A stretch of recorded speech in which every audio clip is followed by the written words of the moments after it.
What's up, guys? This is Miasin, and welcome to the OCG metagame breakdown number 0. So this is the first one post Banlist, the same one that limited Snake Eye Ash, semi-limited Bonfire, but then limited Beatrice and SP Little Knight. Typical Konami move, right? Anyways, this one's kind of small, only 91 top performing decks from 21 tournaments, and this is getting closer and closer to the WCQ season, to the point where I think we already have our WCQ representative for China and Korea, I think.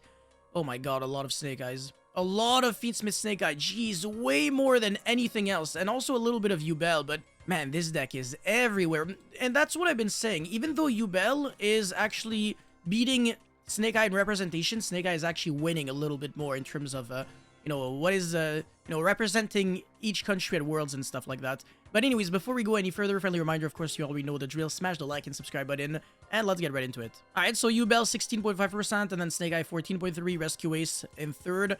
Very interesting, but there's a good reason why. I will be covering this later on, and I'll also make a video on that. Anyway, Standby Dragon, yes, okay, that's just a staple. It's always going to be there in the top 5 best decks, even though it's not the deck that I recommend if you want to win an event. You do need to be a little lucky if you want to consistently beat people with a going second strategy for like 16 rounds straight. It's really good for small tournaments though, because you don't need to be lucky in like 5 rounds. You can just handshot people to death and then kill them, and this should be good enough for a small event. So depending on the situation, Standby Dragon can be a very, very good call. Especially if you got like, I don't know, if there's like playoffs for something, or something like in your continent, this could make a lot of sense as well. Even though I still wouldn't say it's the best deck at all for that situation. Anyways, Fire King, this is definitely dropping a lot in play. I think people are just realizing that Snake Eye is just a little much better, unfortunately. Ascension, Labyrinth, and then Others. Others always being the best deck, except when we have a tier 0 format, or sometimes you have such a diverse format that it ends up being a tier 0 with way too many others. Okay, Despia, Fiendsmith, Unchained, Gimmick Puppet, yes, okay. They limited the Puppet of Strings, which means that the FTK is a little harder to achieve, but you can still do it. So it honestly doesn't even change that much. I don't even know why they did that. I also don't think that the Gimmick Puppet deck should have gotten a hit in the first place, but whatever. Because the thing is, I think even without the hit, it still would have been on, like, it still wouldn't have been on the same level as, like, these decks. So yeah, Gimmick Puppet is unfortunately far behind him. Memento only seeing like 2 spots here is really disappointing, because the deck is quite good, especially if you know how to play it correctly, and this deck can beat handshops religiously. I mean, it can beat Nibiru and Imperm even, with like a 2-card combo depending on how your opponent plays it out. Because obviously, like, your opponent can't predict the cards in your hand, but assuming that he handshops you where most humans would handshop you, Memento is pretty good at recovering through like just about everything. It was Ritual Beast, another very good deck that can play Shifter, and then everything else is kind of like in the same spot as being just like whatever decks that you're always gonna find. I mean, I guess Runic Stun is a good deck. I mean, it's always real. Spiral is not real. Voice is dog shit. It's so bad compared to like what it was at the very start of the format, where Voice was almost on par with Snake Eyes, but not really. But now it's like Snake Eyes just keeps getting better and better, and Voice just keeps getting worse and worse. The reason why Voice is worse is because it has a terrible matchup against the Fire decks and the Fiendsmith engine, because they have way too many pushes. But most importantly, Voice will always insta-scoop against Ubel, because you have a 4100 attack monster that only negates effects that you activate, and then Ubel, everything is continuous, and you can just attack and then reflect the 4100 damage to your opponent. It doesn't matter if you can only attack ritual monsters, that's exactly what you want. And then Seravis only negates inherent special summons, and everything in Ubel is an activated effect. So everything is just like really well designed to beat Voice's Voice. It's just not a good call. You should not be playing this deck unless you're trying to go for, unless you're trying to have fun, but I do disagree. ABC, I don't know if this is post Animation. Is it Animation Chronicle that's giving the new ABC support?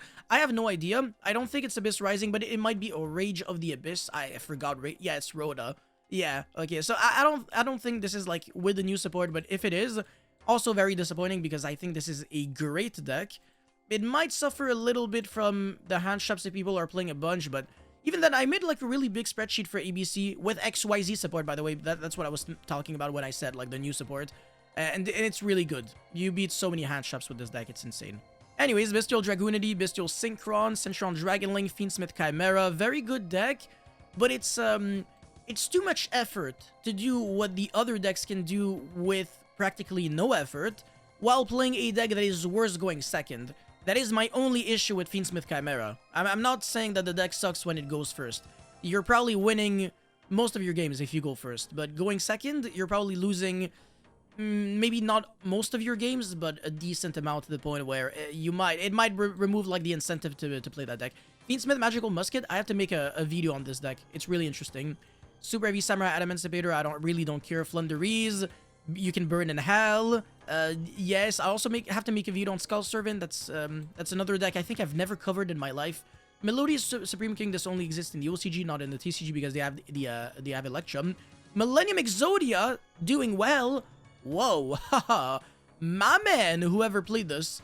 Rika, shoutouts to Jessica Robinson, Salaman, Great Sky Striker, Vanquished Soul, and yes. Alright, so for Ubel, nothing really interesting, because it's kind of getting streamlined. Everybody understands what to do and how to beat hand traps and board breakers and stuff like that. I will be making a video on how you can beat even Dark Ruler no more in this deck, and some other, you know, annoying cards in Ubel, because this deck has the ability to turbo out just about anything. Obviously with Beatrice, that's a given. But there's another card that is not being played here, with another card in the main deck that is also not being played, that can help you out. But when people are not playing the board breakers and they're all playing hand traps, you don't really have to care too much about that. I know if you're watching a lot of YouTubers, what they're saying right now is this is going to be a board breaker format. I actually disagree. I think it's going to be a hand trap format. And the reason why I say that is because if you are relying on board breakers to beat your opponent, first of all, board breakers, they only really work in combination.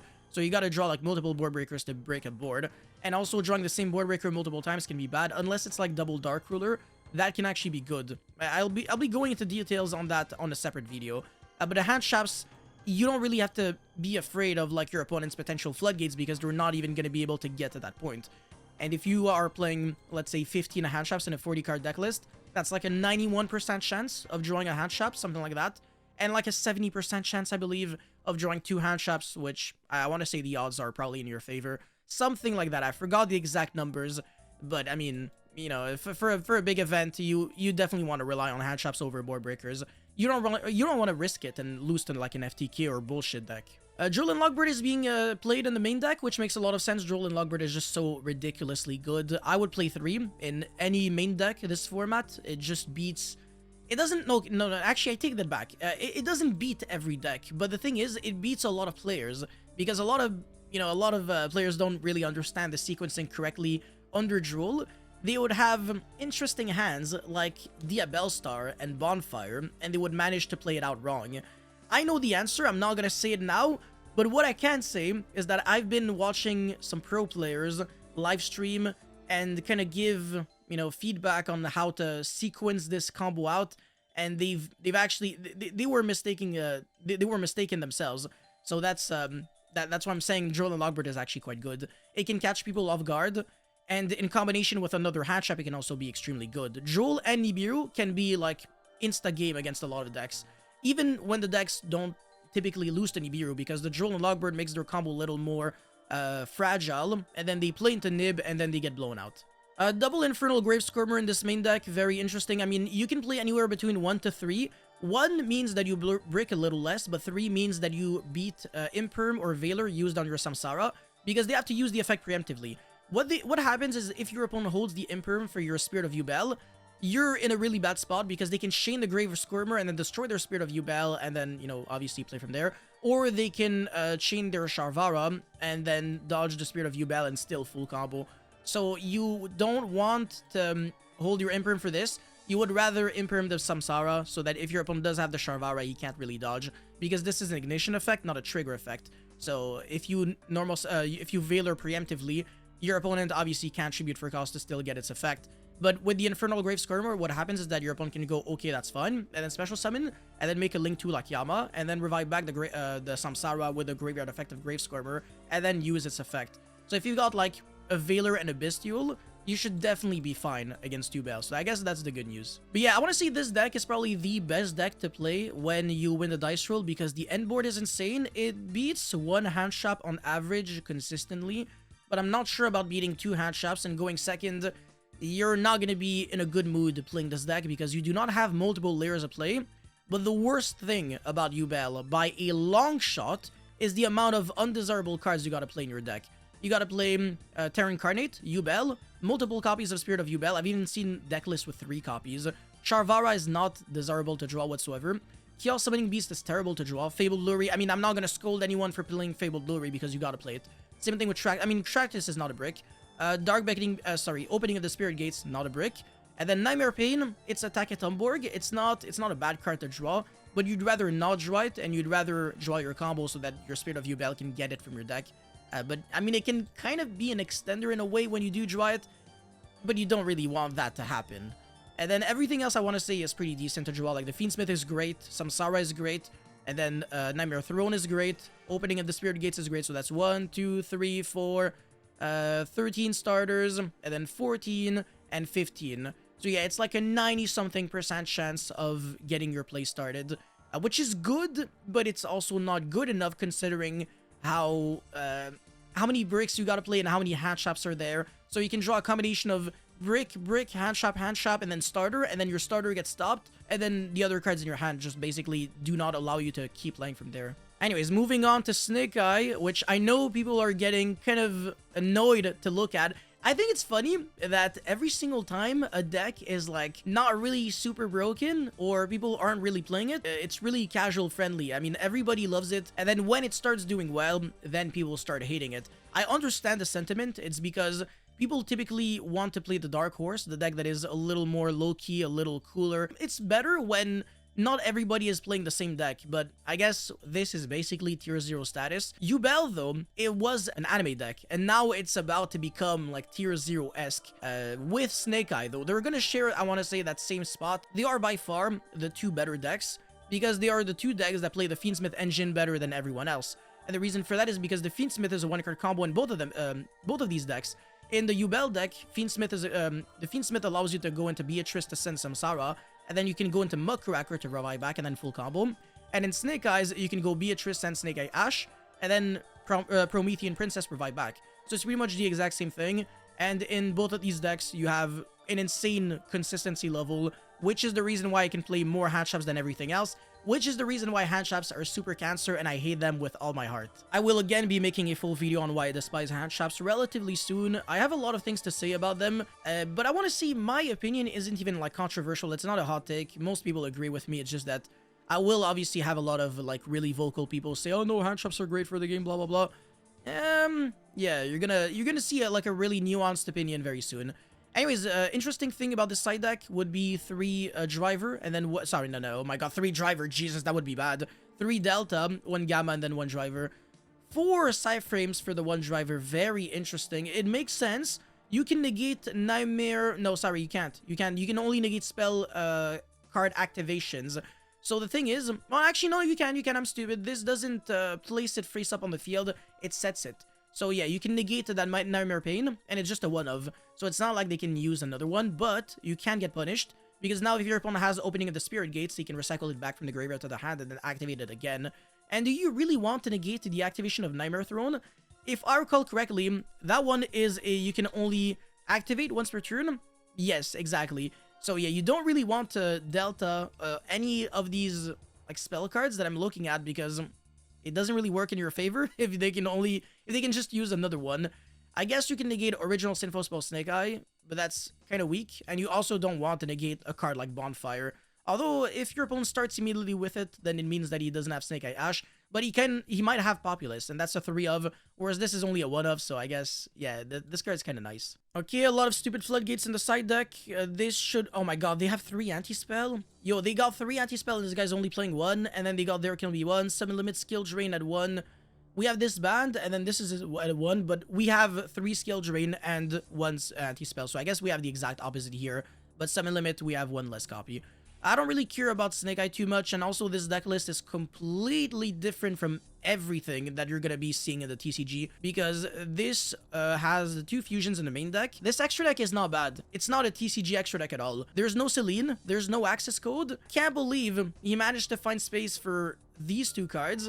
Yeah, that's all I have to say. And there's another really important card that is not featured here, and I'm not happy about it. Anyways, Rescuers, that's the last deck that we gotta cover. So that's another deck that can full combo, basically, with 1 single card now.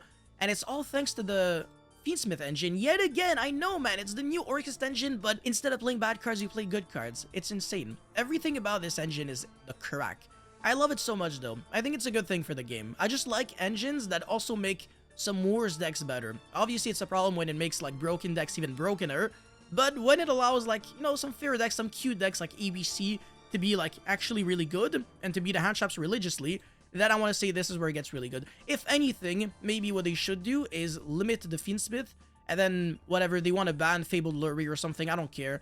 Just to make it so that the only way to access the Fiendsmith engine would be with Moon of the Closed Sky. I don't really think this is going to fix a single issue, but whatever, I can keep dreaming. Anyways, their combo is that they go normal summon the Rescue as Hydrant, and then they Surge the Preventer, and then they link off into whatever Link 1, Link Rebo, or Relinquish Tanma in this case, and then special summon Preventer, and then make the Moon of the Closed Sky, and then Preventer effect revive back the Hydrant from the Banished, and then turn the Moon of the Closed Sky into Fiendsmith Requiem, and then special summon the Fiendsmith from the deck, and then link off into the Sequentia, and then fuse for the Lacrimosa. Lacrimosa revive back the Fiendsmith, and then make Beatrice send the Turbulence. So sorry, yeah, this is the Turbulence. And then they go Promethean Princess, revive back. It's pretty much the exact same thing as with Snake Eye, except that your normal summon would be the Rescue Ace Hydrant, and that would be full combo. Whereas before, Rescue Ace Hydrant did absolutely nothing. So yeah, now we've got multiple one-card starters, which means that Rescue Ace got infinitely more consistent. The Fiendsmith is a one-card combo, and then this is a one-card combo, this is a one-card combo, this is a one-card combo, and this deck can also kind of play under Shifter a little better than the other decks. Even though it's not that great because you do have to rely on Airlifter to beat Shifter, you gotta go normal summon and then Surge the Emergency, and then summon the Turbulence from the deck.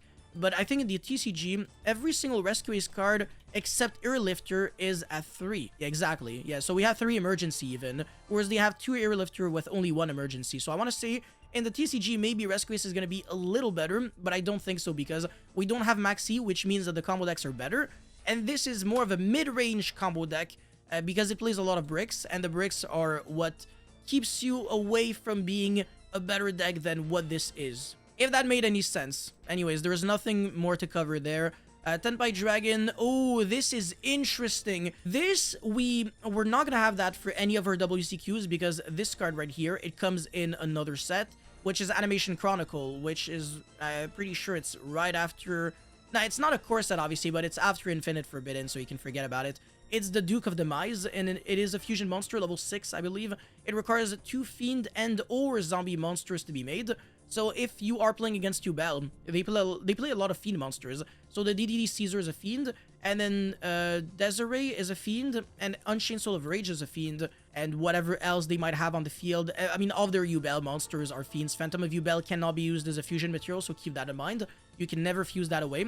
But you can go Super Poly into the Duke of Demise using their 2 Fiend monsters, and then you make that, and then you can also get an extra normal summon, which means that if you draw, let's say, the Genroku or the Pydra with the Dora Draco, you can normal summon all of them. Same thing with the Fedora, obviously. You do play a decent amount of normal summons in this deck. That's the reason why I want to say with the new support from Infinite Forbidden, this deck didn't necessarily get that much of a boost because when you think about it, your Pydra was already like a one-card OTK on its own, but Dora Draco is just another normal summon. So now you just have like so many normal summons that if anything, you might start breaking nowadays, like for no good reason. I mean, it's not even breaking, it's like you have so many engine cards or so many cards that are just redundant that you have less plays with the same amount of cards in your hand just because they all do the same thing. Not to mention that again, Genroku is another card that if you do draw it, it has to be your normal summon, otherwise it's just a brick in your hand, literally just achieves nothing. You can't really summon it from the hand with any other mean, and no, that's not true. You have Kaiman to summon it from the hand. But usually, people use Kaiman to summon the Chandra from the deck, search, and then special summon from the hand. There you go. It's pretty much the same thing. I guess in this instance, you can special summon... I don't know, if you're under Droll or something, look, I don't know, I don't care, because it's not like this deck lost to Droll. You can also chain this card to Droll, so honestly, who cares? Yeah, I don't really care about the side deck. Nothing interesting there. I don't understand why people are playing Ghost Bell. I think this card is dog shit. It has literally no good matchups. It's terrible against Snake Eye because they can chain block with Populous and Flamberge. Chain Link 1 Flamberge, Chain Link 2 Populous. That's a nice Ghost Bell you got there. Against Ubel, it's not good enough. By the time you can use Ghost Bell against your opponent, it's a little too late. And if it's your one and only hand trap, you can forget about it because they can just summon Phantom of Ubel and just negate it because it's, again, it's going to be so bad the timing. You're going to go like special summon Phantom of Ubel to the zone the cross she points to and then Chain Link 1 cross she revive back. And then if you go Ghost Bell there, they can just like negate, and then they still summon a Ubel, and then they can make another Phantom of Ubel. So honestly, it serves literally no purpose. But yeah, that's pretty much it for this one. Not anything in particular to mention here other than the fact that some people are concealing their deck list because again, this is where we're going into the WCQ season, so World Championship qualifier, right? Because some of the regionals out there in whatever, like North America, Europe even, sometimes they're called WCQs, which is confusing as hell. Regional is WCQ, but it doesn't mean anything because a regional doesn't really qualify you for the Worlds. It qualifies you for the thing that qualifies you for Worlds. We should just make this a little more simple. Anyways, that's it for this video, guys. Thank you so much for watching. Don't forget to like and subscribe, and I will see you guys very soon. Peace.